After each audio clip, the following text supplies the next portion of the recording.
ইরানের আধুনিক প্রযুক্তির কাছে ইসরায়েলের প্রতিরক্ষা ব্যবস্থা মুখ থুবড়ে পড়েছে।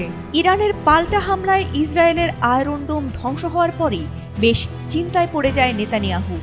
এবার সবার চোখ ফাঁকি দিয়ে ইরানের মিসাইল হামলায় তছনছ হয়ে গেছে মোসাদের প্রধান কার্যালয়। এই কার্যালয়ে জ্বলছে আগুন, পুড়ে ছাই হয়ে গেছে ইসরায়েলের গোয়েন্দা তথ্য ভাণ্ডার। তথ্য পাচারের ক্ষেত্রে ইসরায়েলের কাছে গোয়েন্দা সংস্থা মোসাদ যেন এক ভরসার নাম। এমনকি ইরানে বসেও ইসরায়েলের কাছে নিয়মিত গোপন তথ্য পাচার করত অপ্রতিরোধ্য এই ইসরায়েলি গোয়েন্দা সংস্থাটি। মোসাদের চুরি করা তথ্য ব্যবহার করে ইরানের ওপর হামলা চালিয়ে আসছিল ইসরায়েল। এবার ইসরায়েলের সেই অপ্রতিরোধ্য গোয়েন্দা সংস্থার কার্যালয়ে ও সামরিক গোয়েন্দা কেন্দ্রে ক্ষেপণাস্ত্র হামলা চালিয়ে ধ্বংস করে দিয়েছে ইরানের বিপ্লবী গার্ড বাহিনী IRGC। দুই দেশের ক্রমবর্ধমান উত্তেজনার মাঝে মঙ্গলবারে ইসরায়েলের রাজধানী তেল আবিবে মোসাদের কার্যালয়ে এই হামলা করা হয়েছে।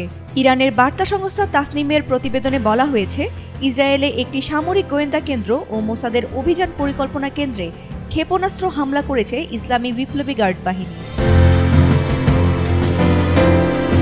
এক বিবৃতিতে IRGC বলেছে, ইসরায়েলি সেনা ঘাঁটি ও মোসাদের পরিচালনা কেন্দ্রকে নিশানা করে ক্ষেপণাস্ত্র চালানো হয়েছে। এসব ক্ষেপণাস্ত্র লক্ষ্যবস্তুতে সফলভাবে আঘাত হেনেছে বলেও দাবি করেছে ইরানের এই বাহিনী। IRGCর এই বিবৃতি ইরানের রাষ্ট্রায়ত্ত টেলিভিশনে সম্প্রচার করা হয়েছে। এতে বলা হয়েছে, তারা তেল আবিবে অবস্থিত ইসরায়েলি বাহিনীর সামরিক গোয়েন্দা সংস্থা আমান ও সন্ত্রাসী অভিযানের পরিকল্পনাকারী সংস্থা মোসাদের ঘাঁটিতে ক্ষেপণাস্ত্র হামলা চালিয়েছে।